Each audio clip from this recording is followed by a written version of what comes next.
Cette année, depuis le début des Practice Makes Perfect, on a vraiment appris à faire pas mal de trucs. Rubik's Cube, surf, ski, jongle, handstand, backflip, front flip, tablecloth trick, 540 kick, table challenge, arm wave, ski cup, slackline, sabrer une bouteille avec un sabre, avec un verre, avec autre chose, lancer des cartes, faire des ollies et sauter en parachute. Bref, il s'est passé beaucoup de choses cette année et je te fais un petit récap dans cette vidéo. Let's go!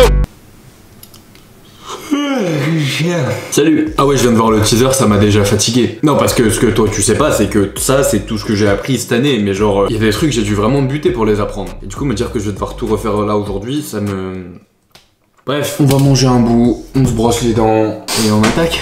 J'ai grave envie de faire cette vidéo, genre vraiment. Le seul truc, c'est que y a plein de trucs qui sont super fatigants. Ouais, bah c'est surtout qu'ils savent pas que la dernière fois que t'as fait un backflip, c'était le pire plat de ta vie. Et que la dernière fois que t'as fait un salto avant, je te rappelle que c'était la tête dans le sol. Enfin bon, pourquoi t'es pas allé en école de commerce en fait, comme tout le monde, gros? Ne juge pas ma manière de manger des kiwis. 1, c'est la plus rapide. 2, je suis chez moi, t'es sur ma chaîne, je fais ce que je veux. Si j'ai envie de manger ma banane comme ça, étant donné qu'on est sur ma chaîne, bah t'as rien à me dire.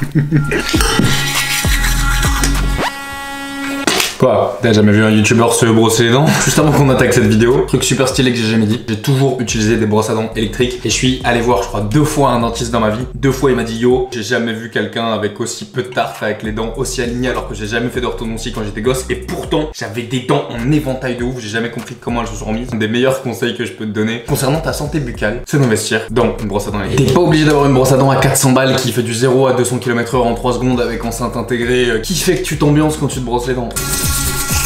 Tu peux juste te choper un petit modèle comme ça qui coûte une 50aine d'euros. Je t'en parle juste après, mais celle-là elle coûte encore moins cher et ça fait vraiment le taf.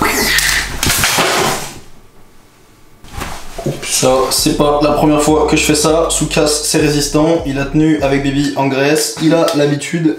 Hop. Ok. Let's go.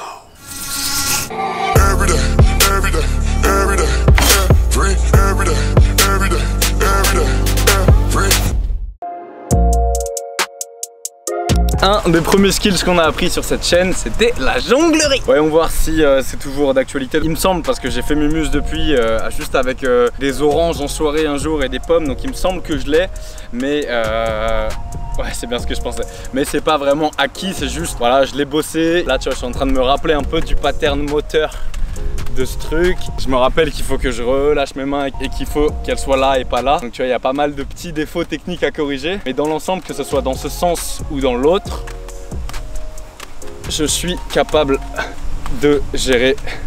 Et je pense que c'est un Practice Makes Perfect plutôt convaincant. Not bad pour un mec qui a pas repractice depuis et qui a appris ça en 48 heures. Next practice. Skills number 2, on a du coup juste après ça appris à faire du handstand en 72 heures. Donc le handstand parfait, c'est ça. Merci Eric de me l'avoir appris, mais du coup pas comme ça parce que je suis pas très bon à la base. Donc ça, je le bosse un peu de temps en temps quand je fais mumus, quand j'ai des parallettes, parce que j'ai des bobos de poignet qui font que je suis obligé de le faire sur ça. Par rapport à mon niveau de pratique maintenant, si je suis trop là-bas ou trop là-bas, bah j'y arrive pas. Alors que si j'ai la chance d'arriver parfaitement dans ce fucking milieu, ça match. Tu vas comprendre. Là j'ai eu la chance. Ok, donc là j'ai eu la chance entre guillemets de tomber parfaitement sur ce tout petit endroit au tout début du handstand où tu tombes sur ton centre de gravité. Mets 2-3 tries pour voir. Là c'est trop. Là c'est trop. Du coup des fois je tite un peu en écartant les jambes, c'est un peu plus simple d'avoir l'équilibre. La force ça tient, mais dès que je perds l'équilibre, j'arrive pas à le garder, tu vois. Dans la vidéo handstand, j'avais mis 23 secondes, je crois. Là, il y a quelques jours en Grèce, je vous ai filmé ce plan. Et comme tu peux le voir, ben ça va, tu vois, dans l'ensemble. Donc je stagne un peu depuis quelques mois. Je vous avoue que je me mets pas de vraies séances pour bosser le handstand ou quoi. Donc c'est totalement normal. Je pense à tous les points qu'il faut, c'est-à-dire vraiment tendre les bras et chercher à repousser le sol. Bien contracté, abdos, fesses, pointe de pied. À toi de me dire dans les coms ce que t'en penses. Pour moi, c'est plutôt validé. C'était 3 jours de practice à la base, hein.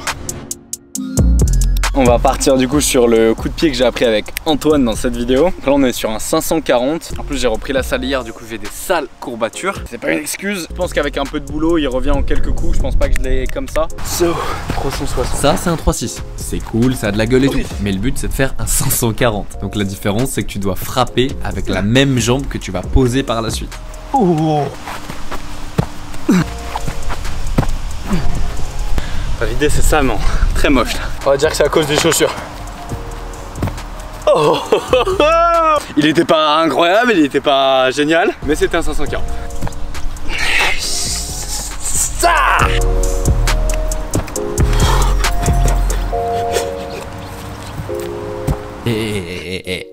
Franchement, juste pour ça, t'as le droit de mettre un pouce bleu maintenant. Genre, on est d'accord? Yes. Merci. C'est cool, j'apprécie. Practice number 4, on a appris à faire le kick-up avec et sans les mains. En principe, je crois que je l'ai, il y a juste le sans les mains qui... De temps en temps, il faut que top un peu, mais dans l'idée, c'est ça. On est au sol, on va en arrière, on pose les mains et maintenant, sans les mains. Validé. L'un des premiers skills qu'on a aussi appris, je crois que c'est même le tout premier skills qu'on a appris en fait, c'était le Rubik's Cube. Voyons voir si après des mois de non-practice, c'est toujours dans ma tête. Si tu te demandes ce que je fais, avant que tu attaques un Rubik's Cube, normalement, dans les compètes officielles, tu as le droit de le regarder pendant quelques secondes. Que je regarde avant de faire n'importe quel move et tout casser, je regarde à peu près comment est-ce que je vais commencer. On va sûrement pas taper le meilleur des scores. Oh, ça fait longtemps, hein. 3, 2, 1, let's go. Donc en sachant que j'ai toujours la méthode du débutant qui fait que je peux pas aller très vite avec cette méthode. Top. 2 minutes tout rond. Si j'avais les formules en face de moi, je pourrais peut-être aller un peu plus vite. Du coup, avec cette méthode là, je peux pas aller plus vite qu'à peu près 1:30. Si je veux upgrade, faut que j'apprenne d'autres méthodes. Plutôt cool pour une reprise. Ok, en sachant que mon record est de 1:33 je crois. Practice suivant. On a aussi appris à faire des arm weights. C'est censé donner un truc comme ça. Censé. Music please. En fait, je les practice inconsciemment à chaque fois que je sortais. Parce que depuis que j'ai commencé à vous tourner le practice sur la danse qui est pas encore sortie, je kiffe danser. Mais vraiment, je kiffe. C'est un délire. Je comprends tous mes potes et surtout mes potes meufs qui me disaient mais moi j'aime pas sortir mais j'aime danser. Et je sors pas pour sortir mais pour danser. Et du coup, je t'avoue que cet été, j'ai passé toutes mes soirées à danser. Ça a permis à cette petite wave de un peu plus s'ancrer dans mon petit corps. Practice suivant. Je sais pas si c'est pareil chez vous les gars, mais j'ai jamais eu autant de moustiques de ma vie chez moi. Genre c'est simple, j'ai un jardin, j'ai plus de jardin. Oh. Regardez. Bouge. Ah, par contre, va falloir m'appeler Bruce Lee un jour. Concernant le practice sur la slackline, j'ai pas bossé de ouf. Piti. Allez. J'ai même pas fait du tout en fait. Oh les gars, merde. Tapez Tristan le nouveau Bruce Lee dans les commentaires si vous constatez ses réflexes intrépides. J'ai compris comment ça fonctionne. J'ai ce jouet dans mon jardin qui nous vient de chez Gibbon Slackline. Ça s'appelle une slack crack et ça permet de t'entraîner chez toi quand t'as pas d'arbre dans ton salon et que tu peux pas tirer une vraie slackline entre guillemets. C'est grave pratique. Bien que je practice pas, j'ai quand même développé ces petits muscles stabilisateurs qui font que je capte comment ça fonctionne. Et du coup, ce practice là, je sais que j'ai pas besoin de practice de ouf. Entre guillemets, je sais que c'est acquis. Practice. Practice number. Et ce bâtard, il avait pas exactement la même tête que moi quand je me suis rendu compte que j'ai fait tomber le skate. Avec Léonard, on s'était mis au défi d'apprendre à faire un ollie en un jour. C'était le dernier à l'apprendre. Paye son pote de 357 € si je me rappelle bien, parce que je les ai gagnés du coup. Merci Léo. J'ai absolument pas repractice depuis. Je sais pas si vous remarquerez le sens du détail, mais j'ai remis exactement le même pull. Les vrais savent. Hashtag real buddies dans les commentaires. Ça c'est réservé aux vrais de la vraie. Tu vois. Je pense que ce sera bon hein. Ça saute hein. Ouais ça saute. Là je viens de me rappeler qu'en fait quand je saute il faut que mon pied droit fasse comme ça en l'air. Et dans ma tête je savais qu'il y avait le mur pas loin, ça aurait fait très mal. Timbales, that's for you. Et voilà. Et voilà. C'est ça qu'on veut. Allez. Ça dégage. Next practice. On enlève ces poils dégueulasses. Tous les produits que je te montre là m'ont été envoyés par Soukas, qui est une marque super cool et surtout super accessible, qui fait plein de produits en passant du rasoir aux brosses à dents, aux sèche-cheveux. Attention, ne prends pas peur, c'est pas un microphone. Qui sont en plus super stylés parce que c'est une collection spéciale Vincent Van Gogh, mon pote. Donc oui, on dirait le pistolet des lapins crétins, mais ça fait vraiment super bien le taf. Et là maintenant tout de suite en ce moment il y a des salles promos sur les produits Soukas. Du coup je t'invite à cliquer sur le premier lien qui est dans la bio si tu cherches des rasoirs, des brosses à dents, des sèche-cheveux et pour tous tes produits du quotidien. Ok, ça me paraît pas dégueu tout ça. Oui. Un autre skill qu'on avait appris sur cette chaîne, c'était le lancer de cartes. Donc ça fait très longtemps que j'ai pas touché mes cartes de lancer. Je pense qu'il y a moyen que ça ait un peu disparu, mais je pense qu'il y a moyen que ça revienne assez vite. Au moins on n'a pas perdu le move. Ça manque un peu de précision, mais je pense que dès que je la touche, ça la cisaille. les cartes partent pas non plus super en couille, donc ça montre que j'ai quand même un peu master ce move. Allez, bam. Ça va, Tonton? Attends. Oh! J'ai un public là, il y a de la pression. Ah, 5 fois. Comme tu peux le constater, elle a quand même pris cher. Celle-là qui a failli planter ici là. Round 2. Du coup, avec ce nombre de cartes, j'ai touché la banane 5 fois. Donc en soi, c'est pas dégueu parce que quand j'apprenais à faire ce practice, je touchais pas 5 fois avec un deck. Je crois qu'il va falloir tirer un peu plus fort. Dans l'idée, on n'est pas dégueu en précision. C'est pas incroyable, mais c'est pas un skill qui est totalement perdu. Round 3. Je l'aurai un jour. Practice makes perfect, femme. La persévérance, c'est ce que je vous montre dans chacun des practices. Il y a pas mal de traces de touches. Round 4. Ça fait du bien. J'ai rarement eu un sentiment de satisfaction pareil qu'en regardant une carte qu'à l'heure actuelle. Il y a une trentaine de cartes, donc ça nous a pris une centaine de cartes pour en mettre une. Ça fait à peu près 1% de précision pour qu'elle se plante. C'est pas incroyable, mais c'est pas dégueu. En sachant que j'ai pas touché les cartes depuis très longtemps, plutôt cool. Next practice. On se retrouve chez le frérot qui est juste derrière la caméra. Ici c'est là où on avait appris à faire des front flips. On avait même fait un peu de backflip. Les deux c'est l'inverse, c'est-à-dire que le back techniquement je l'ai mais j'ai peur. Et le front c'est l'inverse. J'ai pas peur mais techniquement je l'ai pas. Time to se chauffer un peu et on va essayer de les envoyer. Effectivement c'est mouillé par là-bas. Il a pissé de partout, c'est un de chien. Peur. Oh. Il a des coronets de ouf le gars.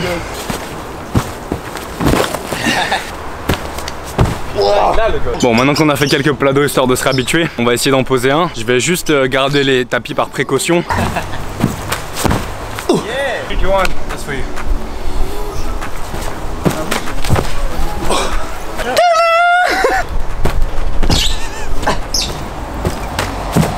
Wow! J'ai sauté, j'ai flippé, on a atterri sur les pieds, c'est validé.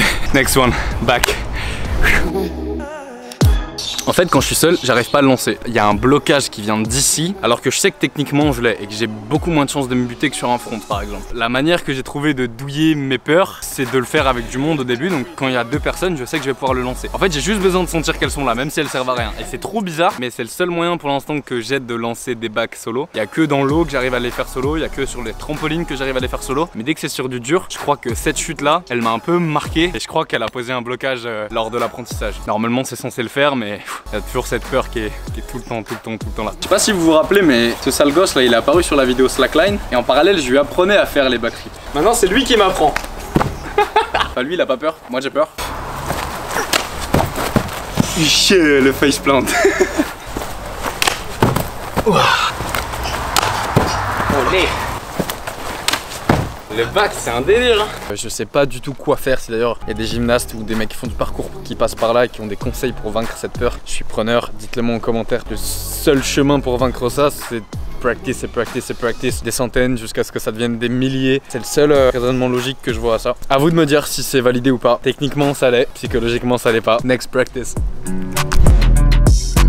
Un autre skill qui vous a apparemment pas mal plu, c'était tout simplement celui de sabrer une bouteille de champagne ou de champomis low cost. Hashtag pomme à bulle cette fois. La dernière fois c'était petite bulle. Mais non pas avec un sabre, parce que ça c'est assez conventionnel, mais avec un verre. C'est un des skills les plus techniques que j'ai appris relativement facilement. Donc on peut le faire avec des verres, mais cet été j'ai même fait mumuse avec des couteaux, des fourchettes, des trucs comme ça. Bah là j'ai 2 bouteilles avec moi, premièrement avec le verre et deuxièmement avec ce truc. Let's go. Point numéro 1, c'est de trouver l'endroit où la bouteille était fendue en deux, donc c'est juste là. En fait c'est sur cette ligne là qu'on va venir poser le bas du verre, le couteau ou n'importe quoi, et on va venir doucement frotter l'embouchure. C'est sur d'où ce mot. Petite astuce si vous voulez que ça parte un peu plus fort. T'as pas besoin d'y aller très fort de base hein.